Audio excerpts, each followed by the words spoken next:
Catherine Da Silva, vous êtes donc directrice d'une école élémentaire à Saint-Denis, une école qui a 9 classes. Vous êtes aussi professeur des écoles, même si vous n'enseignez plus. Votre établissement, il est classé en REP+, c'est-à-dire en zone sensible d'éducation prioritaire renforcée. Et depuis 2019, depuis la réforme de Jean-Michel Blanquer, l'ensemble de vos classes de CP et de CE1 sont dédoublées. Vous avez 43 ans, vous êtes séparés, vous avez un enfant. Et précisons aussi que vous êtes syndiqué au SNEUPP FSU 93. Vous gagnez 2 754 € net par mois. Vous avez été précise quand on vous a appelé, dont 600 € de primes et d'indemnités de direction d'école. Sans la réforme, s'il n'y avait pas la nouvelle réforme, à combien devrait s'élever votre pension de retraite ? Alors, si je reste en éducation prioritaire, j'aurais pu partir à 62 ans avec 2 500 €. En faisant les nouveaux calculs, je perds 650 €. 650 €. Monsieur le ministre, d'abord, est-ce que c'est vrai ? Est-ce que madame perd 650 €? Par définition, ce que nous allons faire, et c'est quand même, ça fait partie des bonnes nouvelles que l'on a annoncées, c'est que précisément nous faisons nos calculs pour qu'il n'y ait aucune perte au moment où vous partez à la retraite. Donc ça signifie, premièrement, la prise en compte de vos primes dans le calcul de vos retraites, ce qui n'est pas le cas aujourd'hui, et souvent l'augmentation des primes. Il se trouve que comme vous travaillez en REP+, vous voyez bien que je parle de quelque chose de très concret, puisque depuis que ce gouvernement est là, il y a 2 000 € de primes en plus par an pour toute personne travaillant en REP+. Donc c'est ce que vous devez vivre. Donc vous avez, depuis que ce gouvernement est là, vous avez eu plus de primes. Ces primes comptent pour la retraite. Et en plus, on garantit que le jour où vous partez à la retraite, vous ne perdez pas par rapport aux droits que vous avez acquis aujourd'hui. C'est vrai. C'est vraiment très sécurisant. C'est vrai ce que dit Jean-Michel Blanquer ? Alors moi, je reste tout à fait dubitative. Mais après, je voudrais quand même revenir sur sur beaucoup de choses que j'ai entendues qui m'ont mis, moi, non, là, vous pouvez fonctionnaire pas être d'État. dubitatif, c'est sur les 2 000 € de primes. Vous les avez ou vous les avez pas. Ah, si, je les ai. Mais d'accord. effectivement, c'est sur 2 ans. Et c'est parce que je travaille en REP+, et c'est finalement peu d'enseignants qui bénéficient de cette prime. 50 000. Voilà. Mais comparé aux 900 000 qu'on est, c'est pas tant que ça. Et c'est parce que effectivement, je travaille en REP+, dans des conditions particulières. Ceci étant dit, pour revenir sur tout ce qu'on a entendu et qui, moi, commençait à me mettre un peu en colère, parce que en tant que fonctionnaire d'État, j'ai le souci justement des services publics et je vous l'ai dit, du modèle social français. En France, 9% des personnes à la retraite sont sous le seuil de pauvreté. C'est beaucoup, mais finalement, c'est très bas par rapport à d'autres pays européens, et c'est lié à notre système de protection sociale. En France, on a 14% de gens qui vivent sous le seuil de pauvreté. Si on n'avait pas l'assurance maladie, l'assurance chômage et l'assurance vieillesse que nous avons, il y aurait une personne sur 4 en France qui serait sous le seuil de pauvreté. Donc oui, je suis attachée à ce système, et oui, il faut trouver un moyen de le financer. Et je crois qu'il y a là quelque chose... Enfin, moi j'ai du mal à comprendre que vous n'entendiez pas que la population française vous dit que ce projet que vous avez proposé ne fonctionne pas. Mais il y a quand même eu des gestes qui ont été faits pour l'éducation nationale. Moi, je ne parle pas des gestes. La FSU est très claire là-dessus. Comme d'autres syndicats, nous refusons cette réforme. Nous estimons que l'assurance vieillesse qui existe aujourd'hui fonctionne et que la question du financement est à chercher ailleurs et qu'il faut trouver des solutions ensemble. Vous ne voulez pas entendre nos solutions. Et parce que je suis à l'Éducation nationale, je sais très bien que le gouvernement a beaucoup de mal à entendre quand on n'est pas d'accord avec lui. Alors, plusieurs éléments, mais d'abord, je suis complètement d'accord avec la première partie de votre propos. C'est ça qui doit nous unir tous aujourd'hui en France. C'est que vous avez bien raison de dire qu'aujourd'hui, la France réussit à avoir un seuil de pauvreté qui est meilleur que celui des autres pays, même s'il faut continuer à le réduire. Et nous réussissons à avoir, même si on se compare à l'Allemagne, des personnes âgées qui sont moins souvent en situation de pauvreté que dans d'autres pays. Il faudrait d'ailleurs qu'on arrive à 0%, bien entendu.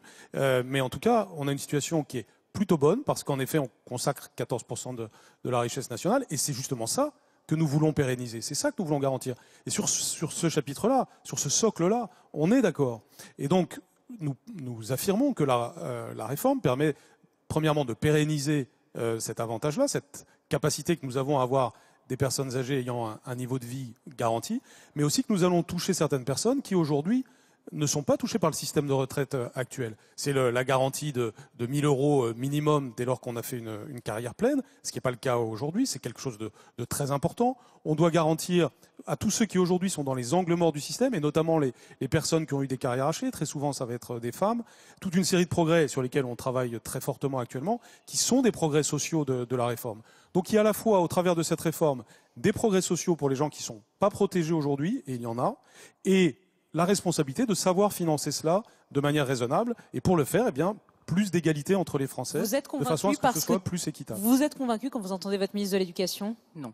Pourquoi ? Alors pourquoi ? Parce que ça fait 2 ans et demi, Monsieur Blanquer, que vous êtes au ministère de l'Éducation, et que la première chose que vous avez fait en arrivant, si vous êtes si soucieux des revalorisations des enseignants, vous avez continué à geler le point d'indice, ce qui permet effectivement de revaloriser le salaire des enseignants et de la fonction publique, et vous avez reporté d'1 an la petite augmentation qu'on avait obtenue du gouvernement précédent. Comment voulez-vous qu'ensuite on puisse vous croire quand vous nous parlez de revalorisation de nos salaires, quand vos premiers gestes ont été finalement de ne pas nous augmenter? Alors, ce dont je parlais précédemment, ce n'était pas spécifiquement l'éducation nationale, c'était pour parler de la société française et des différents métiers. Maintenant, si on parle de l'éducation nationale, dès que je suis arrivé, j'ai dit une chose très simple, c'était que, en effet, les professeurs français n'étaient pas assez payés. Je l'ai dit, ça n'a pas été dit par tous les ministres de l'Éducation qui m'ont précédé. Cette reconnaissance a supposé un travail. Ce travail, c'était d'abord regarder la diversité des situations. Il y a quand même 1 million de personnes qui travaillent à l'Éducation nationale, donc c'est des situations différentes. Par exemple, en fin de carrière par rapport au début de carrière, le second degré par rapport au premier degré, etc., etc. C'est très complexe et c'est très difficile aussi, puisque chacun comprend que ça coûte très cher quand on commence à vouloir augmenter l'ensemble des personnels de l'Éducation nationale. Tout un travail a été accompli. Vous parlez du gel du point d'indice, ça concerne l'ensemble de la fonction publique, ce n'est pas une décision spécifique à l'Éducation nationale. Ça n'empêche pas de prendre d'autres mesures que le point d'indice pour améliorer la rémunération. Indépendamment des mesures que nous allons prendre, un professeur débutant, au cours de ce quinquennat, de 2017 à 2022, aura touché 1 000 € de plus, quel que soit l'endroit où il travaille, sur une année. C'est ce qui est programmé par les travaux budgétaires que nous avons faits entre 2017 et 2022. Donc il n'y a pas une stagnation du pouvoir d'achat, mais cette augmentation, de toutes les façons, je la jugeais insuffisante. D'où le travail que nous avons accompli en lien avec la réforme des retraites. Et c'est ce travail qui permet les négociations qui commencent en ce moment même et qu'on a largement préparé avec les organisations syndicales ces derniers temps et qui doivent nous permettre les augmentations dont on parlait tout à l'heure, c'est-à-dire ce chiffre qui a été évoqué tout à l'heure et qui va représenter des augmentations substantielles de salaire dès 2021, notamment pour les entrées de carrière et les milieux de carrière. Oui. Martinez. Oui. Premièrement, je voudrais dire à monsieur que nous, notre combat, c'est pour que les retraités puissent continuer à la manger au restaurant. Vous voyez ? Donc on a certainement un combat commun à mener. Effectivement, on est confronté à 2 projets de société. Celui du gouvernement et celui d'un certain nombre d'organisations syndicales soutenues par une majorité de Français. Vous proposez un système individuel avec comme souci un équilibre budgétaire dans un pays qui reste une des plus grandes puissances mondiales. Nous défendons un projet solidaire, c'est-à-dire un projet qui s'appuie sur ce qui existe aujourd'hui. Ce projet, c'est de dire, quelles que soient vos problématiques de carrière dans la vie, chômage ou autre, eh bien, collectivement, on est redevable et donc on finance à ce que ces problèmes, ils ne reposent pas sur votre retraite. Et je pense que c'est là, on est bien projet contre projet, c'est 2 conceptions de la société. Projet contre projet, et on a quand même l'impression... Attendez, je finis. Rapidement, s'il vous plaît. Tout comme d'habitude. Pas tout à fait comme d'habitude. Merci. Donc c'est bien cette situation à laquelle on est confronté. Et moi, je suis assez surpris, monsieur le ministre, que vous ayez, dans le simulateur pour les enseignants, vous proposez de les augmenter pour qu'ils ne perdent rien à la retraite. Moi, ma conception de l'augmentation, c'est pour avoir plus, pas pour maintenir au même niveau. C'est bien ce que j'ai lu dans le simulateur lié aux enseignants. Donc, vous voyez, on va augmenter les enseignants pour qu'ils ne perdent pas à la retraite, ce qui veut dire que votre système, il est injuste. Une augmentation de salaire, c'est pour gagner plus d'un mois sur l'autre. Non, alors, je réponds sur ce point. Et rapidement, vous aussi, parce qu'il faut qu'on avance un peu. Aujourd'hui, quelle est la situation des enseignants pour expliquer le raisonnement, hein, on est assez mal payé en début de carrière, encore un peu plus mal si on se compare à d'autres pays en milieu de carrière, et puis on récupère en fin de carrière. Et le système actuel, qui repose sur les 6 derniers mois, est un système qui permet de tenir compte de ce niveau assez haut de fin de carrière. Donc il y a une sorte d'accord qui consiste à dire, bon d'accord, on est assez mal payé au début, mais on aura une assez bonne retraite parce qu'à la fin, on est plutôt bien payé. C'est ça le système actuel. Ce que nous disons, c'est que nous maintenons l'avantage du système actuel, c'est-à-dire on garantit qu'on maintient, aujourd'hui c'est 2 600 € en moyenne, ce que touche un enseignant en France à la retraite. On garantit cela, et pour y arriver, on augmente les salaires. Donc il y a à la fois la garantie que quelque chose de positif qui existe déjà perdurera, et que, en revanche, on va réussir à améliorer ce qui aujourd'hui, en effet, est insatisfaisant, c'est-à-dire les salaires des débuts et des milieux de carrière en particulier. Et en tout Donc cas, c'est une très grande logique derrière ça, et c'est un très grand effort de la nation pour ces personnels de l'éducation nationale, et cet effort, il est justifié. Mais et c'est aussi l'éducation pour ça qu'on nationale, peut... c'est primordial, monsieur. Attendez, si vous me laissez terminer, je vous ai pas interrompu. Terminer. Non, monsieur Martin, je vous ai pas interrompu. C'est essentiel. je ne vous ai pas interrompu. Laissez-moi terminer. J'ai bien des raisons de vous interrompre et je ne le fais jamais. Donc merci de ne pas le faire. Quand je ne suis pas d'accord avec vous, je vous dis que je ne suis pas d'accord avec vous. Et après, Non, mais on va moi je le écouter fais, Catherine mais Da Silva, s'il vous moi plaît. je vous dis que je suis pas d'accord avec vous, mais après vous avoir écouté. Tandis que vous, c'est tout de suite. Alors ce que je voudrais vous dire Pas ministre. sur ce point, c'est que, et c'est ce qui va nous rapprocher, je l'espère, avec Madame Da Silva, c'est que vous avez le discours d'un ministre de l'Éducation nationale qui justifie devant la société française le fait qu'il est normal d'investir davantage dans l'éducation du pays. Parce que ce qui nous inspire pour les retraites comme pour l'éducation, c'est d'investir dans l'avenir du pays. On devrait quand même être d'accord là-dessus. Catherine Pourquoi est-ce qu'il Da faudrait être toujours diviser sur ces questions? On est doit d'accord être pour d'accord non, là-dessus. non, investir plus s'il vous dans plaît. l'éducation, On est là. mais ce que vous proposez, c'est pas le cas. Pardon. Si, Je bien laisse, sûr. Est-ce qu'on peut Mais bien sûr que si. Bien sûr, je Puisque laisse depuis la tout à l'heure, parole. vous n'avez pas envie qu'on soit d'accord. Est-ce qu'on Mais peut on donner peut la l'être. parole aux femmes? Oui, Merci. déjà la parole aux femmes et puis tant qu'à faire aux enseignants, voilà. Tant qu'à faire, Ceux c'est qui bien en aussi. connaissent aussi un bout. Allez. Il y a plusieurs choses qui ont été dites. Un, effectivement, on est d'accord. Vous nous parlez de nous augmenter pour compenser les pertes dont vous-même vous avez reconnu, et M. Macron aussi, qu'elles seraient extrêmement importantes.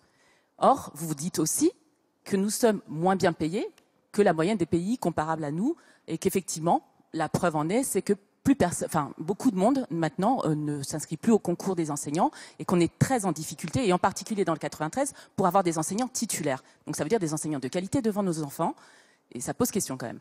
Donc il y a deux choses. Un, il faut effectivement parler de compensation. Deux, il faut parler de vraie revalorisation. Et après, il faut un investissement dans le service public. Donc effectivement, on dit c'est des choix financiers, il va falloir y aller. Mais quand on est dans un pays comme la France, on se donne les moyens. Moi, mon quotidien, je vous le dis, c'est pas du tout cette impression que j'ai. J'ai pas l'impression que la France investit dans l'éducation. Dans le 93, on a 700 contractuels aujourd'hui dans les classes. On a des gens qui finalement ne sont pas formés et qu'on présente comme des enseignants qui vont former les futurs citoyens. On a des collègues qui n'en peuvent plus parce qu'il y a une multiplication des tâches. Pour rappel, quand même, notre collègue Christine Renon s'est suicidée. On est dans une situation d'extrême souffrance à l'éducation nationale. Et sur tout ça, ça fait 2 ans et demi qu'on vous en parle, 2 ans et demi qu'on attend de vous quelque chose et qu'on n'a pas été écouté. Vous pouvez me dire, je vous ai écouté, mais vous êtes arrivé en nous disant... quand un enseignant choisit son manuel ou sa méthode, il y a enfant en danger, il y a non-assistance à enfant en danger. Vous vous rendez compte la violence que ça veut dire pour les enseignants de recevoir ce genre de remarques de leur ministre de tutelle? Je n'ai pas dit ça du tout comme ça, mais pas du tout. Excusez-moi, je crois l'avoir entendu. Non, mais ça a été extrêmement violent. Toutes les réformes que vous avez faites, je suis désolée, je vais tout mettre parce que comme après, j'aurai plus le temps de parler. Oui, mais notre sujet, c'est la réforme des retraites. Non, mais je reste sur la réforme. Mais pour dire pourquoi les enseignants... Non, mais pour vous dire pourquoi les enseignants sont si massivement mobilisés et si en colère, et pourquoi justement on a du mal. Voilà, on disait il faut croire le gouvernement. Il nous demande, ce gouvernement, nous les enseignants, de signer un chèque en blanc. On va signer le contrat et vous verrez bien, vous serez augmenté. Vous verrez bien, on va repenser le métier d'enseignant. Tout ça, vous nous le dites comme ça, comme si on devait absolument vous croire, alors que tous les signes que vous nous avez envoyés depuis 2 ans et demi sont extrêmement négatifs. Monsieur Blanquer, rapidement, puis après on va partir à Donzy. D'abord, encore une fois, je voudrais affirmer par rapport à ce que vous dites que normalement, avec de la bonne volonté, on devrait être d'accord au regard de ce que je vous ai dit auparavant. Ce n'est pas exact de dire que je ne vous ai pas envoyé des signes. Et je connais très bien la situation en Seine-Saint-Denis et je connais les difficultés et j'en suis très solidaire. Mais vous en êtes le vivant témoignage.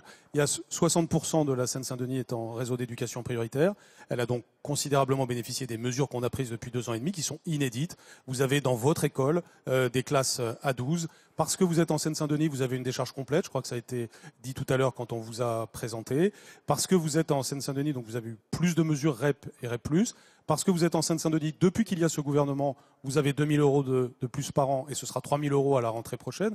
Donc dire qu'il ne s'est rien passé pour vous est assez inexact. C'est même, je pense qu'on pourrait même dire que sur ces 2 ans et demi, dans un cas comme le vôtre, il s'est passé beaucoup plus de choses que pendant les années précédentes. Donc sur ce sujet-là, c'est-à-dire le sujet de la rémunération, mais aussi des efforts spécifiques pour les réseaux d'éducation prioritaire, j'affirme que ce gouvernement a fait au contraire énormément. Et bien sûr, je veux faire plus, y compris au-delà de des réseaux d'éducation prioritaire pour toute la France. C'est les mesures que nous allons prendre pour les écoles primaires rurales. C'est les mesures que nous allons prendre de revalorisation des professeurs. Et je voudrais terminer par là, c'est que je suis en train de vous donner des nouvelles qui sont quand même très bonnes, qui vont être l'objet de discussions avec, y compris votre organisation syndicale, dès lundi prochain. Donc, ce qu'il faut, c'est qu'on ait maintenant une France qui soit une société de confiance, c'est-à-dire qu'on soit autour de la table sur ce socle d'accord, puisque je suis en train de vous dire que oui, ce gouvernement dit qu'il faut investir davantage dans l'éducation, et ce ne sont pas que des paroles en l'air, puisque, comme je viens de vous le dire, depuis 2 ans et demi, eh bien si, on a apporté des preuves de cela, et vous en êtes même l'incarnation, puisque vous en avez bénéficié. D'un mot sur cette société de confiance que vous propose le ministre de l'Éducation. Vous lui dites pas, Banco, il reste 2 ans et demi encore à son poste, théoriquement. Moi, si vous changez, mais c'est que de me dire à moi, qui suis en Seine-Saint-Denis, que vous avez amélioré nos situations, les CP dédoublés et les CE1 dédoublés ensuite, que vous avez mis en place, à quel moment donné, quand vous avez dit « je veux » et que vous avez mis ça en place, vous nous avez demandé à nous, enseignants, ce qu'on souhaitait. Comment avez-vous réalisé sur le terrain si effectivement c'était possible? Non, mais parce que vous nous dites... Vous voulez qu'on arrête ça? Vous voulez qu'on Non, mais parce que juste pour vous dire que non, mais parce que je veux bien qu'on on fera une soirée sur l'éducation, il n'y a pas de problème. Que laisser croire que ce ministre de l'Éducation a fait plus que les autres pour l'éducation, ce n'est pas tout à fait vrai. Moi, mon quotidien, ce n'est pas ça. Donc les classes à 12, c'est pas une amélioration pour vous? On souhaitait une baisse d'effectifs dans toutes les classes. Pardonnez-moi, mais quand les enfants sont à 12 en CP, 12 en CE1, qui se retrouvent à 24 après en CE2, merci Catherine Da Silva, s'il vous plaît. Quand on a des classes au lycée à 35, oui. La question, c'est est-ce qu'il ne valait pas mieux baisser dans toutes les classes au niveau des élèves? Ça, et avec les nouvelles dotations que vous avez données, de toute façon, ce ne sera pas là. Il y a eu des créations de postes, madame, en Seine-Saint-Denis, très importantes au cours de ces 2 années et demie. Donc il ne faut pas dire le contraire de la vérité.